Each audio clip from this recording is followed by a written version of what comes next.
Hi guys, എൻ്റെ പേര് ഹരീഷ്. ഞാൻ ഇന്നൊരു പ്രധാനപ്പെട്ട ഒരു അപ്ഡേറ്റുമായിട്ടാണ് നിങ്ങളുടെ വന്നിരിക്കുന്നത്. ഞാനിപ്പം ഉള്ളത് അയർലൻഡിലാണ്. ഞാനിവിടെ വർക്ക് ഫ്രം ഹോമാണ് ചെയ്യുന്നത്. ഞാനിവിടെ കഴിഞ്ഞ 5 കൊല്ലമായിട്ട് വർക്ക് ഫ്രം ഹോം ചെയ്യുകയാണ്. അപ്പം ഞാൻ ഇവിടെ ഒരു കമ്പനിയിൽ ഞാൻ ലോൺ അണ്ടർറൈറ്ററായിട്ടാണ് വർക്ക് ചെയ്യുന്നത്. ഈ 5 കൊല്ലത്തിനുള്ളിൽ നടന്ന ട്രാൻസിഷൻ എന്ന് പറഞ്ഞു കഴിഞ്ഞാൽ, ഇപ്പം എൻ്റെ വൈഫിനെ ഞാൻ കൊണ്ടുവന്നു റീസെൻ്റായിട്ട്. ഞാൻ ഈ 5 കൊല്ലം ഇവിടെ നിന്നപ്പം ഞാൻ കുറേ ആൾക്കാരെ കണ്ടു, കുറേ സ്റ്റുഡൻസിനെ കണ്ടു, കുറേ വർക്കിംഗ് ആയിട്ടുള്ള എംപ്ലോയീസിനെ കണ്ടു. ഇപ്പം ഒരു 100% ഒരു 60% ആൾക്കാർ ഇവിടെ നിന്ന് വർക്ക് ചെയ്യാൻ പറ്റുന്നുണ്ട്. 60%. ബാക്കിയുള്ള 40% അവർക്ക് സക്സസ് ആവാത്തതുകൊണ്ട് അവർ തിരിച്ചു കയറി പോവുകയാണ്. അവർക്ക് പറ്റുന്നില്ല. കാരണം എന്ന് പറഞ്ഞു കഴിഞ്ഞാൽ സ്ഥിതി അങ്ങനെയാണ്. അപ്പം സ്കിൽഡിൻ്റെ നോൺ സ്കിൽഡിൻ്റെ പ്രശ്നമല്ല. ഇവിടെ ഇഷ്ടം പോലെ സ്കിൽഡ് ആയിട്ടുള്ള ആൾക്കാർ സി എക്കാർ, ACCA, CMA, ഇഷ്ടം പോലെ ആൾക്കാർ.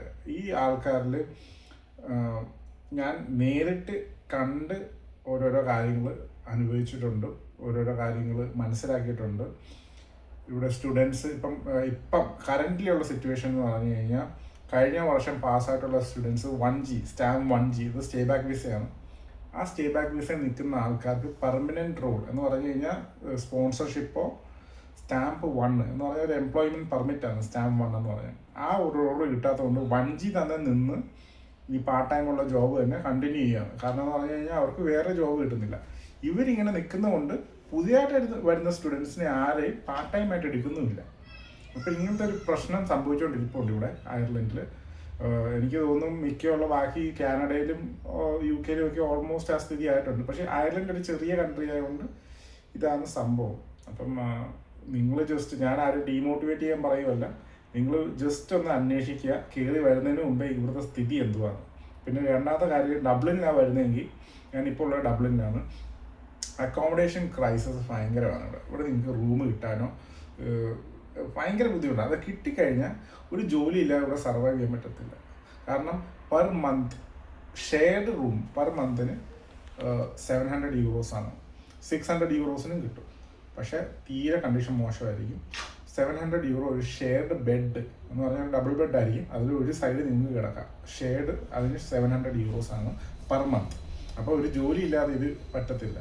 അപ്പോൾ നിങ്ങൾ കയറി വരുന്നതിന് മുമ്പ് ജസ്റ്റ് ഒന്ന് അന്വേഷിച്ചിട്ട് കയറി വരിക. കാരണം കുറേ പേരെ ഞാൻ കണ്ടിട്ടുണ്ട്, അവർ ഒന്നും റെഡി ആവാതെ തിരിച്ചു പോകുന്ന ഒരു അവസ്ഥയിൽ എത്തുമ്പോൾ അത് വിഷമം തോന്നാറുണ്ട്. ഇപ്പം നല്ല പൈസയൊക്കെ മുടക്കിയാണ് വരുന്നത്. അപ്പോൾ കാണുമ്പോൾ ഒരു വിഷമമാണ്. കാരണം അത്രയും പൈസയൊക്കെ ലോണും എടുത്ത് ഒക്കെ വരുമ്പം ജീവിതത്തിൽ നല്ല രീതിയിൽ എഫക്റ്റ് ചെയ്യുന്ന രീതിയിലാണ് വരുന്നത്. കാരണം ഒന്നും നടക്കാതെ തിരിച്ചു പോകുമ്പം ആ ലോൺ മൊത്തം അടച്ചു തീർക്കുകയും വേണം. പിന്നെ ഒരു വലിയ ഡെപ്റ്റ് ട്രാപ്പിലാണ് പെട്ടുപോകുന്നത്. ഞാൻ എല്ലാവരുടെയും ജനറലൈസ് ചെയ്ത് പറയുമല്ല, ചിലർ ഭാഗ്യം ഇല്ലാതെ അങ്ങനെ സംഭവിച്ചു പോകുന്നത്. ഭാഗ്യത്തിൻ്റെ കളിയാണ് ഉള്ള കാര്യം പറയാം. സ്കില്ല് എത്ര സ്കില്ലുണ്ടെന്ന് പറഞ്ഞാൽ കാര്യമില്ല, ഭാഗ്യം വേണം. ഞാനിവിടെ വന്ന കഥ പറയുകയാണെങ്കിൽ, ഞാൻ വന്നത് 2021 സെപ്റ്റംബർ മാസം.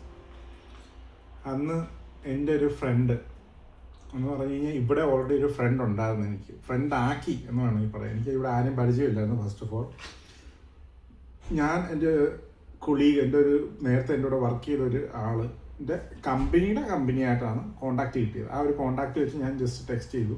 റെഫറൻസ് ത്രൂ ആണ് ടെക്സ്റ്റ് കിട്ടിയത്. അങ്ങനെ ടെക്സ്റ്റ് ചെയ്ത് പുള്ളിയുടെ കമ്പനിയായി. പുള്ളിയോട് സംസാരിച്ച പുള്ളി പറഞ്ഞ് ഇവിടെ ഒരു അക്കോമഡേഷൻ ഉണ്ട്. ആ സമയത്ത് ഇത്രയും ക്രൈസിസ് ഇല്ല അക്കോമഡേഷൻ. അന്ന് ഞാൻ കൊടുത്തത് 350 euro ഒരു ഷെയർഡ് ബെഡ്. കാരണം കമ്പനിയായിട്ട് സ്പോൺസർഷിപ്പ് ഒന്നും കാര്യങ്ങളൊന്നും അങ്ങനെ അക്കോമഡേഷൻ തരത്തില്ല. അങ്ങനെ അത് തന്നു. അപ്പോൾ ഞാൻ കയറി സെപ്റ്റംബർ വന്നപ്പം തന്നെ എന്നെ വെൽക്കം ചെയ്യുമായിരുന്നു. നല്ല രീതിയിൽ വെൽക്കം ചെയ്തു. അങ്ങനെ ഒരു വർഷത്തോളം പുള്ളിയുടെ കൂടെ ഞാൻ സ്റ്റേ ചെയ്തു. അടിപൊളിയായിരുന്നു. കാരണം പുള്ളി ഇവിടെ ഓൾറെഡി ഉള്ള ഒരാളായതുകൊണ്ട് ഭയങ്കര ബെനിഫിഷ്യലായിരുന്നു. എങ്ങനെ കാര്യങ്ങളും ഒരാൾ ജസ്റ്റ് ഒരു ഗൈഡൻസ് ആയിട്ട്, എനിക്ക് ഇങ്ങനെയൊക്കെ ഇവിടെ പോയി സാധനം മേടിച്ചാൽ റേറ്റ് കുറവായിരിക്കും, ഏതാണ് ബെനിഫിഷ്യൽ, കുക്കിംഗ് ആണ് ബെസ്റ്റ്, ഇവിടുത്തെ ഫുഡൊന്നും അങ്ങനെ പുറത്തുനിന്ന് മേടിച്ച് കഴിക്കാൻ കൊള്ളാം, പക്ഷെ നമുക്ക് ടേസ്റ്റ് തോന്നിയല്ല. അപ്പം കൂടുതലും കുക്കിംഗ് ആണ്. ഏഷ്യൻ സ്റ്റോർസ് ഉണ്ട് ഇവിടെ. അങ്ങനെ കുറേ കാര്യങ്ങളൊക്കെ പുള്ളി എനിക്ക് പറഞ്ഞു തന്നു. അങ്ങനെ എനിക്ക് ജോബ് ലൊക്കേഷൻ മാറി, കില്ലാർനയിലേക്ക് മാറി. ഞാൻ കില്ലാർണി കൗണ്ടി കയറിയെന്ന് പറഞ്ഞാൽ ഭയങ്കര ബ്യൂട്ടിഫുൾ ആയിട്ടുള്ള പ്ലേസ്. അവിടുന്ന് അവിടെ നിന്നപ്പോൾ എൻ്റെ വൈഫിനെ എനിക്ക് കൊണ്ടുവരേണ്ടി വന്നു. കാരണം വൈഫ് എന്തുവാ ഇൻഫോസിസിൽ ജോലി ചെയ്തുകൊണ്ടിരിക്കുകയാണ്.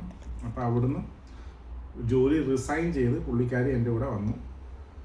ഇവിടെ വന്നിട്ട് അത് 2023 വന്നത്. പുള്ളിക്കാരി കയറി 2023 കയറി വന്ന് പുള്ളിക്കാരിക്ക് ജോലി കിട്ടിയില്ല. അങ്ങനെ തിരിച്ചു പോയി. പിന്നെ ഞങ്ങൾക്കൊരു കുഞ്ഞൊക്കെ ആയി. ഇപ്പം 2025 ജൂലൈ 15 ഇന്നത്തെ ഡേറ്റ് പുള്ളിക്കാരി ഇപ്പം വന്നിട്ടുണ്ട്. പുള്ളിക്കാരി വന്ന് 19 ജൂണിലാണ് ഇവിടെ വന്നത്. ഇപ്പം പുള്ളിക്കാരിക്ക് ഗാഡാക്കാരന് വെയിറ്റ് ചെയ്യുവാണ്. പക്ഷേ അതിനുള്ളിൽ പുള്ളിക്കാരി software engineer already software test എഞ്ചിനീയറായിട്ട് എക്സ്പീരിയൻസ് ഉണ്ട്. പുള്ളിക്കാരി അപ്ലൈ ചെയ്യുന്നുണ്ട്. ഇവിടുത്തെ കണ്ടീഷൻ ഭയങ്കര മോശമാണ്.